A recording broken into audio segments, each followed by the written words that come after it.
Dan akhirnya di bulan Januari, Februari, Maret gue benar-benar jatuh di situ. Maret 2019. 2020. 20. Oh, berarti udah setahun berikutnya ya? Iya, sekarang 2020 ya? 2020 sekarang. Nah ya, baru ini jatuhnya. Iya, jatuh. Saya dibuat sakit.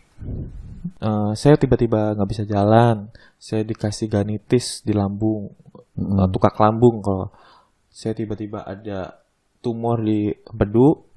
Tumor di empedu? Iya. Dan saya kena anxiety disorder. Mental saya kena. Gangguan mental lah bisa dibilang. Iya, gangguan mental.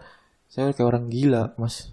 Saya kayak orang gila di rumah. Nggak bisa makan, nggak bisa berbicara. Gue udah ibarat nangis lah di situ. Dua bulan gue dirawat, 2 bulan di rumah sampai bulan Juni awal. Dirawat tuh maksudnya dirawat kayak orang sakit? Dirawat di rumah sakit 2 bulan karena nggak bisa makan, nggak bisa apa-apa, lemas semua. Berarti posisi di saya rumah berat sakit? Badan 75 sampai sekarang 56. Sekarang ini kurus banget. Tadinya berapa? 75. Sekitar lah 75. Iya. Saya tuh ada foto-fotonya. Saya tuh gemuk banget. Tadinya ya? Iya, sekarang kurus. Baju-baju saya nih, celana saya nih lihat longgar banget anjir. Iya, longgar banget. Berkahnya berarti bisa diet tapi nggak usah susah-susah ya? Iya, karena sakit. Padahal saya pengen gemuk banget, Pak. Aduh, udah senang-senang waktu itu saya gemuk-gemuk banget. Nah, akhirnya 2 bulan itu dan akhirnya saya aneh tuh. Gue udah sembuh dikit, tapi kenapa konsumen pas corona itu kan gitu. Tapi konsumen ada datang dari India, Jakarta, Palimanan, Cirebon. Setiap gue udah maju, orang pada senang sama saya. Ketika SPK diserahin, kenapa orang itu berkata di WA, saya nggak mau punya partner seperti Anda. Saya padahal nggak punya kesalahan apa-apa berkata di situ. Saya survei baik-baik, pulang baik-baik. Tapi gitu. Dari situ, saya keuntungan itu bisa semua menangin. Saya bisa main 1 MA ada lebih. Itu proyek yang mana tuh? Ya itu dari jumlah total yang konsumen yang kabur saat ini. Kalau Mas tahu, saya rumah sakit habis 30 juta. Rumah sakit karena BPJS saya mati. Uang saya dibawa pemborong. Jadi ibarat kayak gini, diujinya kayak gini. Karir saya hilang. Konsumen saya hilang. Jiwa saya sakit. Mental saya sakit tuh keempat. 1, cewek gue, percintaan gue hancur juga semua. Hidup mau apa lagi sih? Ini pas abis dicoba waktu abis berarti hitungannya Maret lah ya? Iya, Februari Maret ya. Iya, Maret awal-awal corona. Maret sampai Juni awal itu. Dan akhirnya gue tanya orang pintar gitu, gak bisa kenapa sih kayak gini. Jadi ada ustadz, aduh kamu baca ruki aja ya. Akhirnya dia butuh muntah-muntah. Dan akhirnya gue suruh minum air. Dan saya suruh baca ayat kursi 32 kali. Dan akhirnya udah saking pusingnya mau berobat di mana itu kan? Iya, berobat di mana? Saya kan sesak itu, setiap hari sesak. Kenapa sesak? Tapi nggak punya riwayat asma. Efeknya ada tapi nggak ada penyakitnya ya? Nah itu, magic tuh kayak gitu. Ternyata magic, gitu loh. Dan akhirnya ada orang yang jahatin saya. Pantesan jadi. Tapi awalnya nggak mikir. 2 bulan itu saya nggak tahu. Nggak mikir sampai ke arah. Ibaratnya kayak gitu. Mistis lah ya. Iya, tapi gue disuruh feedback dulu nih pas sama orang pintar itu feedback. Kamu pernah suara dengar apa pas saat tidur? Dan akhirnya saya pernah di kos itu saya pernah dengar suara entok. Awalnya. Oh, itu kenapa? Oh iya benar sekali gitu. Itu pas posisi kamu dikenakan. Tahu gimana sih? Awal tidur. Jadi pas awal gue maksudnya tidur nih, bawa kerja tidur, masa tidur. Tiba-tiba saya mau tidur ada suara bebek di situ. Saya main merinding. Pas lagi mau tidur. Ada suara bebek. Kok tiba-tiba ada suara bebek di kosan saya? Paling ada bebek nggak? Nggak ada, cuma di luar aja, di luar kosan itu. Tapi di luar kosannya ada bebek kan? Nggak ada. Oh nggak ada. Saya lihat nggak ada. Bebek suara 3 kali. Weng. Nggak, maksudnya gini, kalau ada bebeknya berarti kan nggak aneh tuh. Karena ada. Iya. Kalau ini nggak ada sama sekali. Nggak ada sama sekali. Ternyata. Tapi ada suaranya. Ternyata kalau soal magic pakainya bebek. Kalau kamu lihat sok. Jadi baru sadar, oh dari situ saya tahu. Tapi sekali doang? Sekali doang. Enggak, maksudnya tidur nih, terus ada suara bebek. Besok-besoknya? Nggak ada. Dari awalnya dari situ ya? Feedback kamu penasaran dengar apa? Pengalaman orang pintar itu yang mungkin tahu tentang soal magic. Saya nggak tahu. ada yang nganuin kamu, pengen hancurin karir kamu semua, bikin hancur. Ya entah ya, saya bukannya suzon atau apa gitu ya. Yang penting saya ini ujian dari Tuhan. Dari Tuhan, intinya ini ujian dari Tuhan aja lah. Kata Pak Ustadznya gitu. Maksudnya di dalam prinsip saya gitu loh. Saya nggak mau percaya banget sama orang itu. Takutnya saya kan musyrik gitu kan, musyrik. Yang penting kalau dia mah kayak ngasih gambaran doang lah. Gambaran aja, oh yaudah. Saya nurutin, yang penting hal baik saya sih. Minum air, doa, yang penting hal baik, jangan aneh-aneh. Dan saat itu pun saya tuh ngerokok kan, saya ngerokok 4 bulan itu saya berhenti ngerokok, minum apa nggak boleh macam-macam, makan harus lembek 4 bulan. Saya bosen hidup tuh kayak gitu. Sumpah hidup saya nggak berarti banget, Mas. Saya makan pedas nggak bisa, makan keras nggak bisa. Tapi ngefek nggak? Bisa makan pedas? Iya sakit, semua sakit banget. Tapi penyakit mah nggak ada ya? Iya. Segitu ya? Dan akhirnya saya minum air itu loh. Dan saat itu saya hilang semua penyakit. Sesak hilang tiba-tiba. Abis minum air doa tuh? Iya. Oh, baiknya Allah itu. Berarti abis di ruqyah dikasih air doa, besok-besoknya sembuh? Iya, sembuh. Sesak hilang. Pas dibawa tidur tuh? Iya, hilang. Bangun-bangun kayak orang normal aja? Orang normal. Saya tiba-tiba asem mulut, saya pengen ngerokok. Saya dulu pas awal-awal bangun tuh? Iya. Berarti sembuh seketika berarti ya? Sembuh seketika. Berarti nggak nunggu waktu seminggu apa berapa hari gitu? Cuma luka emang ada, karena magic kan ngerusak bagian tubuh. Dalam emang masih ada luka dikit sakit dikit. Tapi gue bisa makan apa, ngerokok bisa. Coy, maksudnya, wih seneng banget, bahagia banget. Oh ini tas. Berarti mulai dari situ udah nggak makan yang lembek-lembek lagi lah ya? Enggak, saya makan keras, coba yang keras. Gue tantangin cobain. Iya. Berarti yang biasanya bubur ini mah ada rendang gas-gas aja lah. Gas-gas aja. Dan akhirnya dari situ saya, oh dunia project itu kerasnya minta ampun. Dari pengalaman gitu. Jadi gue di bidang usaha itu ternyata ya gue baca-baca dari orang-orang pengusaha besar, gue ceritain seorang pengusaha itu tak selamanya bahagia dan selamanya ada di atas. Kamu baru awal, tapi kamu ingat habis ada di sini pasti ada pelangi, dan ada pelangi pasti ada badai lagi. Jadi ketika ada badai lagi kamu siap mentalnya gitu. Iya. Kalau pengen nemunya pelangi terus ya nggak mungkin lah. Nggak mungkin, hidup pun pasti nggak akan bahagia terus lah. Iya. Orang kaya pun ngelihatnya bahagia terus ya, enaknya banyak uang. Padahal sih dibalik itu nggak tahu cicilan di mana-mana. Cicilan mana-mana. Banyak orang misalnya, wah pengusaha udah hebat ya. Itu ngelihat di depannya kita gitu. Di depannya lu yang ngomong. Cuman sekedar kasat mata doang ya. Iya. Tapi dibalik orang itu tuh sangat capek sekali. Dia capek. Jam tidur beda. Dia bahagia di depan-depan karena pengen bahagia. Iya. Gitu loh. Mungkin karena kebahagiaannya kurang mungkin ya. Iya. Jadi udahlah saya mah bahagia-bahagia aja lah. Ini bahagia gitu. Nah dari situ saya hancur ya. Ujian-ujian itu saya nggak ceritakan karena emang soalnya usaha paling kehilangan uang atau apa ya wajar gitu. Ini mah saya ceritakan tentang gimana saya paling jatuh, hal paling jatuh banget gitu. Jatuh di saat sekarang lah ya. Sekarang itu nggak terimanya kerja dan pasti di usaha. Saya dibuat seperti ini, semuanya hancur. Berarti bisa dibilang yang pas kemarin ditolak 20 kali itu dapat pelangi nih. Dapat pelangi. Dan kemarin bulan Maret itu kena badai nih. Kena badai lagi. Dapat ujian lagi nih. Kamu mau dikasih pelangi lagi nggak? Nah, ceritanya gitu ya kan. Gitu. Kita harus kena pelangi. Harus apa? Harus berusaha terus. Berdoa dan apa? Dan ikhtiar gitu. Iyalah. Kita berdoa tanpa ikhtiar percuma, benar nggak sih? Doa terus tapi nggak gerak ya. Nah, iya. Soalnya rezeki itu ngejemput gitu. Kita harus jemput rezeki gitu. Soalnya gimana ya? Banyak orang prinsip begini. Langka duit, langka rezeki. Karena apa kita diam? Stop di situ gitu. Mikirnya walaupun dia pegawai, nggak ada duit. Karena dia diam gitu. Harusnya lu berusaha segimana mungkin lu kerja. Kalau udah berusaha mati-matian tapi belum dapet, ngomong kayak gitu wajar lah ya. Wajar gitu loh. Mungkin belum dikasih aja. Kalau belum gerak tapi udah ngomong ya gimana?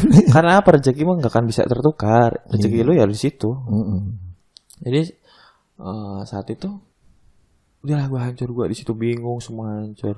Dan gue saat itulah saya selalu menyendiri di kamar. Berarti udah mulai apa ya, kayak ngerasa gangguan gitu ya, gangguan jiwanya udah mulai ya? Tapi udah sembuh itu. Maksudnya gue stres, maksudnya penyakit gue ketakutan, anxiety itu gitu udah hilang semua, udah sembuh. Yang awalnya udah hilang. Udah hilang, maksudnya menyendiri itu maksudnya gue mau menyendiri, berpikir masa depan saya gimana lagi gitu. Saya kayak gini berpikir, apa gue jadi karyawan aja ya. Oh, pikiran awal balik lagi nih ya. Balik lagi aja lah jadi orang biar enak, apa kata bener ibu saya ya gitu loh. Banyak kawan yang motivasi saya, bro, lihat kawan-kawan lu masih kerja di studio dan dia 5 tahun ke depan juga pengen kayak lu usaha gitu loh. Tapi lu udah duluan gitu loh, ngerti gak sih? Iya, paham. Lu di umur ini udah duluan, jadi ketika teman lu baru mulai itu lu udah lebih atasnya dia gitu. Oh iya ya, teman lu baru mulai tapi lu udah maju duluan. Udah maju duluan gitu. Teman lu juga kerja pegawai, dia pasti pengen punya prinsip. Pengen di posisi lu waktu itulah ya. Itu dia. Kenapa gue ngambil langkah duluan dari teman-teman gue gitu. Gue prinsip hidup saya mau berbeda dengan yang lain gitu. Itu jadi. Saya walaupun saya entah besok miskin atau besok kaya atau entah itu urusan Tuhan. Yang penting saya kerja usaha. Yang penting ikhtiar mah tetap jalan lah. Yang penting bisa makan. Dan akhirnya saya mulai 1 Juni pokoknya 2 Junian pokoknya Junian 2020 berarti? Ya 2020 tuh. Saya udah gak punya apa-apa, dijual untuk hidup, komputer, aset-aset saya dulu kan saya bawa pulang tuh, pindah kontrakan, pindah ke rumah semuanya, barang-barang semua. Orang tahu kenapa kamu bangkrut, ya udah kamu sabar namanya. Jadi komputer apa segala macam dijual tuh? 1 aja gitu. Motor dijual. Oh, komputer ada 2. Ada 2. Dijual 1. Iya, jual 1 sama motor dijual untuk bayar utang-utang. Dan ntar enggak. Habis lah semua. Dan bayangin saya tuh cuma megang Rp1.000 di dompet. Dan itu nggak tahu buat saya apa. Saya nggak punya ATM sama sekali. ATM uang tuh habis. Nol, maksudnya bukan nol. Ya emang nggak bisa diambil lagi, saldo tidak mencukupi. Iya, saldo mengendap lah ya. Mengendap. Jadi nggak pernah buka ATM. Nah akhirnya saya sering nongkrong nih, saya pikir gimana ya kerja. Dan gue harus yakin kantor gue ini bisa maju lagi gitu. Tapi gue karena buntu, gue nggak punya modal untuk iklanin lagi, gue nggak punya ini, nggak punya itu. Dan akhirnya Tuhan ngasih pelangi lagi, bro. Apa tuh? Tiba-tiba gue dipertemukan dengan orang. Orang yang ngasih jalan gue untuk berpartner dalam bidang ini. Berarti ceritanya nggak jauh beda sama waktu pas di TK itu lah ya? Iya. Tapi walaupun tapi gimana selangkah lebih maju lagi. Tapi entah nggak tahu sampai saat ini. Saya dipertemukan dengan bagian keuangan. Lah adalah Pak siapa gitu ya. Saya dipertemukan untuk berpartner. Dia bagian keuangan tapi dia mengenal dunia proyek gitu loh. Dia menangin tender gitu. Dan akhirnya gue dipertemukan. Saya tuh pengen kerja gitu. Jadi di kafe dia datang gitu, cerita-cerita gini banyak.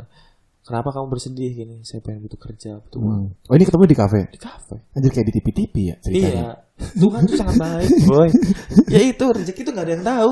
Makanya saya selalu di kafe. Tapi dialognya emang gitu. Kenapa kamu bersedih? Iya, kenapa sedih boy? Ya nggak kayak gitu ya. Kamu kenapa sedih gitu ya? Sendiri aja mas gitu. Oh iya. Lagi pusing, lagi ada masalah apa gitu. Oh iya. Sini lah kumpul bareng, maksudnya cerita bareng. Oh bapak itu sendirian juga? Iya sendirian juga. Dia mungkin juga jam kerja mau istirahat mau ngopi mungkin ya. Dan akhirnya situ, mas kerja apa? Saya usaha pak. Ini apa tuh? Proyek. Wah proyek apa nih kata dia tuh. Oh langsung nyambung tuh ya? Nyambung. Saya juga nganuin proyek tapi pemerintahan ya. Saya desain pak, arsitektur. Oh iya bisa tuh maksudnya. Kamu emang kerjaan apa? Saya pengen kerja aja lah pas. Yang penting intinya sebulan saya dapat kerja. Usaha ini mah gak jadi masalah. Saya pengen tinggalkan. Yang penting itu ntar untuk modal lagi gitu. Entah ini bakal bagaimana. Yang penting saya intinya pas saat itu saya pengen kerja aja lah. Kerja tapi di Cirebon gitu loh. Yaudah kamu kerja di saya aja. Mau nggak digaji sih. Dan di situ saya di S1 ya mau gaji berapa. Saya ngeliat dari pengalaman kamu tadi dengan obrolan. Dari situ gue mulai brek. Saya gede banget nih gaji dari pengalaman gue ini. Nah dari situ negosiasi gaji. Berarti nego di kafe ya? Oh berarti di kafe itu secara nggak langsung kayak interview ya? Nah itu. Jadi tanya kalau kita mau lihat gaji itu ngeliat skill kita. Jadi kalau kita masih gaji segitu ya wajar, skill kita masih segitu. Kalau mau lebih gede lagi kita skillnya udah ditambahin gitu. Ya itulah perusahaan besar pun Kalau lebih pintar ya gaji lebih besar. Iya pasti. Dari situ ya udah gaji segini mau nggak kerja di saya dulu. Dan akhirnya intinya saya kerja dulu bantuin dia lah. Jadi ibarat kayak asistennya dia, tapi di dunia project gitu loh. Ngurusin bangunan proyek rumah sakit gini. Dan yang kedua katanya kamu punya usaha, cerita lagi gitu. Ya udah tuh saya punya kantor kosong. Dari situ saya ngebangun lagi. Punya kantor kosong tuh maksudnya difasilitasin? Difasilitasi. Kamu punya bendera, saya punya SDM. Saya tuh udah punya kaki-kaki nih. Udah surat-surat udah ada, portofolio sudah ada. Cuma ngambrek gitu loh, ngerti nggak? Tapi saya tidak punya sayap untuk terbang lagi. Iya paham. Ngerti nggak? Gimana sih cara terbang gitu? Pak, saya tuh gimana sih cara terbang lagi? Gini. Saya punya kaki, gue punya surat-surat, gue punya sertifikat gini punya. Tapi gimana pengen terbang? Saya nggak punya. Berarti secara nggak langsung tuh lu tuh di saat itu tuh cuman butuh support system aja ya? Nah, seperti itu dan fasilitas gitu. Fasilitas tempat dan lain-lain gitu loh. Dan modal intinya. Ya saya butuh modal lah. Ya intinya mah pasti modal kalau pengen gerak lagi mah. Apalagi di dunia karya-karya itu kita harus diliatin orang-orang gimana caranya. Bukan barang, kita offline pun bisa pasarin gini-gini bu gitu kan. Iya. Ini kan udah ada di sosmed semua gitu. Karya-karya kan bentuknya file gitu. Karya pun paling ini siapa sih gitu, jarang gitu. Dan akhirnya disitulah saya mulai langkah ngupgrade lah. Ibarat usaha itu harus ada upgradean setiap tahunnya. Oh Tuhan itu ngasih lebih baik lagi. Ngupgrade. Mau ngebukain pelangi lagi nih ceritanya. Tapi sampai saat ini saya baru mulai lagi dan saat ini. Berarti baru saat ini nih. Saat ini gitu. Dan aku berarti nggak jauh dari sekarang ya pas ketemu sama si bapak itu tuh? Iya, baru sebulan. Belum sebulan. Belum sebulan. Saya pun belum gajian sama dia belum. Belum baru mulai dan akhirnya gue bakalan ada. Ya gue sih keinginan saya dapat gaji, saya dapat penghasilan dari usaha ini untuk bagi dua sama bapak itu. Jadi saya nggak hanya dapat uang dari gaji aja gitu. Saya bisa kalau misalnya project banyak, karena apa? Penghasilan lebih besar itu dari project usaha ini. Karena itu bisa puluhan juta. Ini lagi merintis semuanya. Lagi pengen menjemput pelangi lah ya. Ya, menjemput pelangi. Nanti kalau udah project banyak kelar sukses, bisa dilihat tuh pelanginya. Iya. Oh, ini hasil kita. Ini hasil kita. Tapi kita bisa hati-hati nih. Oh, ada kesalahan lagi, kita bisa lewati. Jangan kayak gini. Iya. Gara-gara kemarin itu sih. Kemarin gitu. Oh, jangan seperti ini lagi, jangan seperti ini lagi, seperti itu lagi. Kita ambil hikmahnya aja dari semua itu. Tapi gue yakin pasti ada masalah. Tapi kita harus hadapin gitu. Iya. Ya dari yang kemarin udah pernah dapat masalah yang itu ya. Kalau besok ada masalah lagi ya udah pasti udah kegambar. Oh besok gue kayak gini nih. Berarti sekarang gue harus kayak gini. Iya, udah kelihatan. Ya intinya gue di umur 25 gue pengen sukses gitu. Ya walaupun saya diomong kata-kata lu udah sukses banget ya enak. Lu nggak tahu di belakang gue seperti apa boy. Iya. Gue tuh jatuh sebenarnya. Lu tahu nggak gue kemarin sakit tuh? Lu taunya gue sakit. Oh kasihan ya. Iya. Lu taunya lu punya studio ya besar ya. Lu nggak tahu sebenarnya gue tuh susahnya minta ampun itu. Cuman bisa ngucapin GWS doang lah. GWS dan nggak tahu di belakang balik layar itu gitu mati-matian gitu. Banyak uang ya sekarang ya. Kata siapa boy? Gue tuh nggak banyak uang. Gue tuh lagi uang orang. Dan gue tuh lagi jatuh-jatuhnya gitu. Dan akhirnya dari situlah saya saat ini mulai bangun lagi. Dan gue insya Allah semoga aja gitu ya ke depannya. Cita-cita saya nama studio aja di sini ini menjadi depannya ada PT. Ya gampang, mudah sekali dinamakan PT itu Pak. Kalau bikin PT mah gampang. Tinggal ke notaris bayar berapa puluh juta, belas juta ya. Jadikan PT. Cuman PT jalannya tuh bisa nggak? Bisa nggak ngejalanin tugas seperti PT itu? Gitu loh. Itu yang susahnya sebenarnya. Susah gitu. Kalau ngebuat doang makanya orang-orang yang punya duit juga gampang buat. Nah, gampang kali. Dan dari situlah saya mulai ya insya Allah ke depan bakal kembali normal gitu. Karena apa? Soalnya saya ada hal takut di pengusaha itu. Saya takut gimana sih kalau saya punya istri. Nggak enak kan kayak gini kalau kerja di orang kan enak sebulan pasti ada dapat uang, dapat penghasilan lah ya. Penghasilan. Tapi takutnya ketika saya punya istri anak, wah gimana nggak ada uang lagi, pusing mikirin anak istri atau keluarga gimana sih gitu. Makanya takutnya dari situ. Kalau jadi pengusaha tuh ya. Di pengusaha gitu. Tapi ya itu risiko kita ambil kok. Iyalah. Ya challenge-nya di situ lah. Challenge-nya di situ. Mau pegawai ya lu pengen stoknya di situ-situ aja, gaji segitu-segitu aja. Iya. Paling berapa sih gede-gedenya gitu. Tapi nanti abis sekarang ikut si bapak yang ini yang sekarang ada berapa project yang sekarang dipercaya? Maksudnya ditangani nih ada berapa project? Di usaha atau sama bapak itu? Sama bapak itu. Kalau dia sistem pemerintah banyak di rumah sakit, konsultan, bagian pengurus-pengurusan project rumah sakit, gitu loh. Ada di RS Walet dan banyak lah sistem. Ada rencana ke depannya ada. Tapi kalau yang di bidang usaha ini, alhamdulillah nih di ke depan mau ada survei ke Bandung, project rumah-rumah lagi. Akan rencana. Rumah tuh perumahan. Rumah tinggal. Oh berarti perorangan ya? Perorangan. Rumah dia ada di daerah Tuparet. Sekarang tanggal 8 mau ke Bandung. Mau ada project. Ya entah gitu. Yang penting prinsip gue, saya akan kembali dan target gitu per bulan gitu. Gue pengen punya grafik yang tinggi lagi saat ini. Seperti usaha dulu. Gue yakin nih. Yang penting mindset saya gini. Kalau mindset kita bisa gitu, misalnya kita mau uang bulan depannya 30 juta misalnya atau 50 juta. Kita simpan dulu aja di otak kita. Ya entah walaupun tercapai atau nggak tercapainya gitu. Tapi Tuhan bakal ngasih tuh kalau kita usahanya terus gitu. Kan ada katanya manja dewa jadah kan. Bener nggak sih? Iya bener lah. Saya ngira saya bisa nggak sih dapat 30 juta intinya per bulan ini. Baru awal nih. Saya yakinin dulu, plak tempelin saat ini juga. Dan akhirnya Tuhan ngasih project di Bandung, itu total 10 jutaan. 10 juta gitu. Terus kerja aja dulu santai. Tanggal 8 gue bakal ada dapat 10 juta. Tanggal 8 bulan apa? Dia itu kan sih uang kantor kan, maksudnya masukin ke administrasi. Terus ada lagi di Tuarep. Misalnya project itu 11 jutaan. Yang di Tuarep. Tuh, total berapa? 21 juta. 31 berarti. 21 dulu, 21 10 tambah 11. Yang di Bandung 10. Ya 10 sama yang Tuareg 11 juta 21 kan. Dan ada lagi rencana mau ada project lagi yang ini nih soal kafe. Itu total 15-an lah insyaallah. 15 berarti 36. Iya 36. Loh, Tuhan tuh ngasih banyak. Iya, tapi ya belum tahu itu uangnya ada nggak di kita. Yang penting kita kerja dulu. Besok tanda tangan, pulang-pulang kita bawa tanda tangan, bawa rezeki gitu aja. Tapi yang penting mah mindset 30 juta lah ya. Intinya wah dapet ya. Walaupun nanti akal pas lagi kerja lagi dapetin misal kerja ada dapat lagi. Nah itu bonus berarti itu. Bonus dari Tuhan tuh.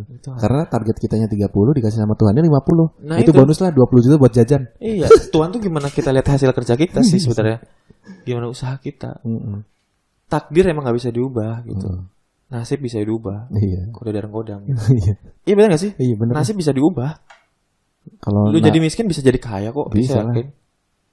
Kalau udah ditakdirin jadi cowok ya jangan coba-coba jadi cewek lah. Nah, iya, nggak bisa itu. Gak bisa. Itu takdir mati.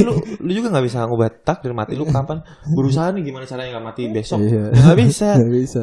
Tapi, betapa ya setahun betapa. Angger aja mati tetap aja iya. Udah waktunya mati. Lu pengen lu jelek jadi ganteng. Bisa lah. Bisa gitu. Tinggal usahanya aja gimana gitu. Mengubah. Tapi kalau mengubah ciptaan Tuhan ya dosa. Iya, tapi kalau nasib kan bisa dirubah untuk kebaikan gitu. Dari situlah. Saya di dunia bisnis ya jadi bisnis itu gak segampang yang kita lihat gitu. Ya seperti ya gak seenak lah ya. Iya. Kita lihatlah bisnis besar, simbolnya anak-anak muda seperti Atta Halilintar. Wah, dia enak punya mobil. Di samping itu lihat dong di sampingnya banyak yang ngejudge gitulah. Banyak yang pengen ngejatohin lah. Iya. Apa karya-karyanya lokal jelek banget, kampungan, malu pakai karya-karya dia gitu. Misalnya atau siapa Raffi Ahmad atau siapa. Padahal dia itu gimana caranya dia punya karya dalam hidupnya gitu. Bener gak sih? Iyalah. Dia punya karya, gue punya clothing, dia punya makanan-makanan yang dia produksi, dia punya karya di YouTube-nya gitu kan. Dia pengen punya karya yang orang itu pengen lihat gitu. So sekarang dia di umur segitu. Berapa sih umur dia sekarang? 25 kan? dia udah punya penghasilan per bulan berapa? Iya. Boy. Lah itu kayaknya. Kayak ditotalin sampai triliunan kayaknya. Lah, dia lihat dia lulusan apa? S1 kagak. Iya. Iya enggak? Iya. SMA. Jadi kita ngeliat enaknya kuliah bakal sukses enggak. Gitu tuh ngeliat dari skill. Iya.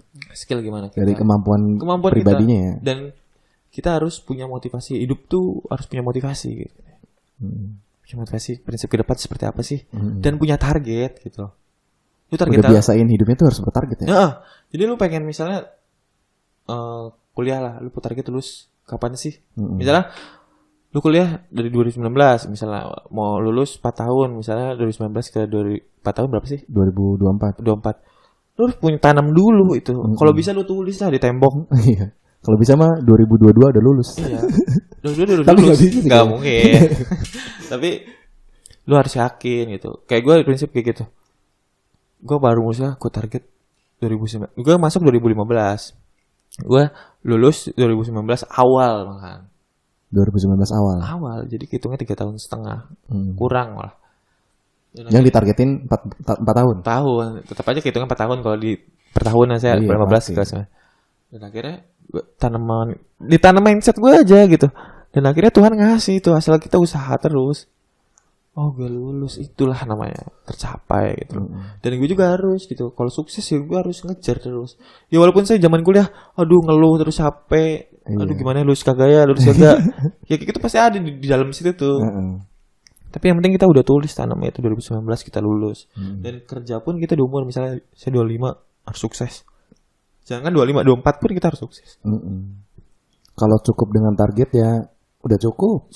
Tapi sebisa mungkin ya kurang dari target. Kalau lebih dari target ya berarti bisa dibilang usaha kita kurang. Nah itu. Ibarat saya tuh umur 23 ibarat yang nggak tahu ya Tuhan ngasih jalan yang penghasilan saya seperti ini gitu loh. Ya alhamdulillah gitu. Tapi saya pengen lebih maju lagi ke depan gitu. Dari situ. Mengupgrade diri sendiri lah ya. Diri sendiri.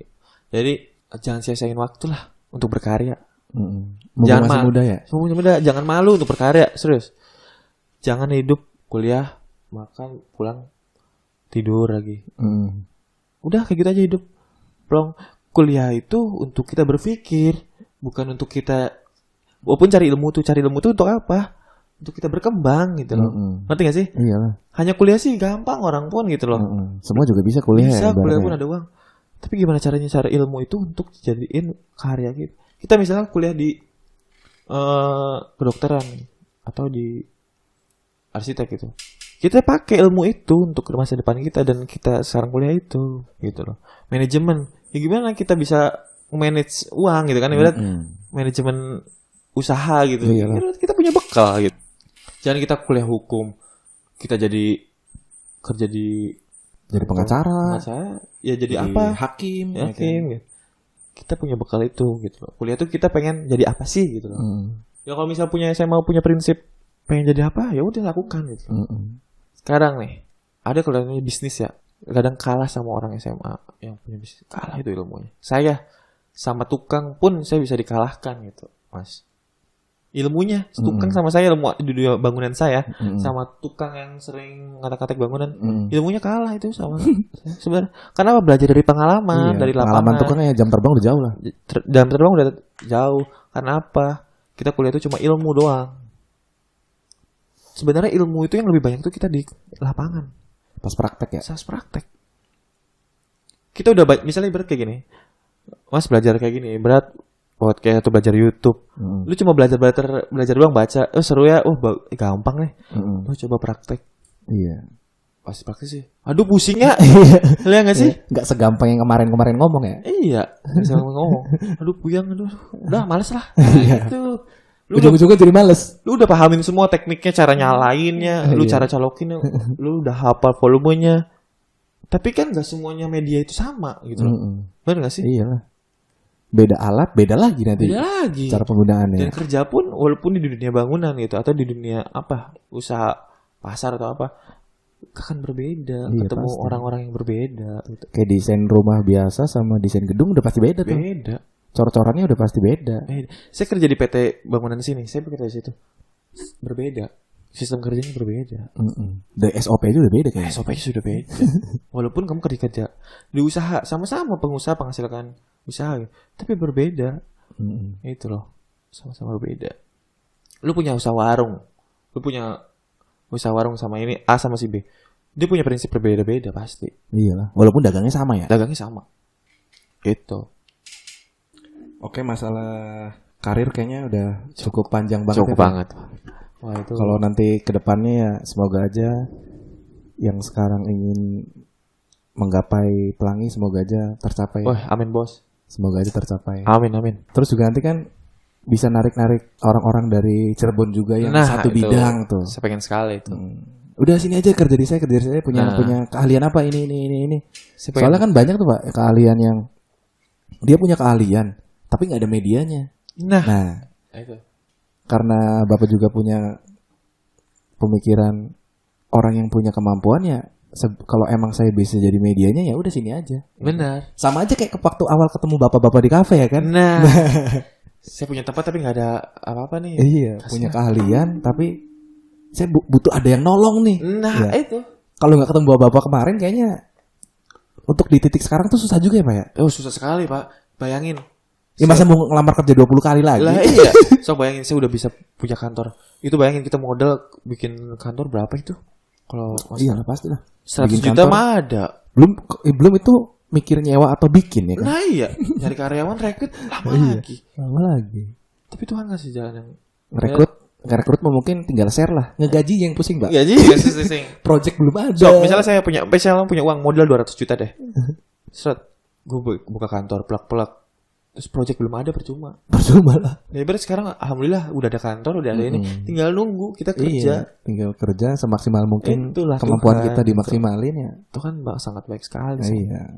Jadi nanti buat teman-teman yang dengar terus punya keahlian dalam arsitek apa ya? Iya, arsitek. Butuh orang kan nih, Pak? Wah, butuh sekali. Butuh sekali ya, Pak? Nanti kalau ada project banyak, gue butuh marketing. Iya. Butuh desainer, butuh banyak lah. Iya. Supaya kerjanya juga lebih ringan lah, Pak. Lebih ringan gitu.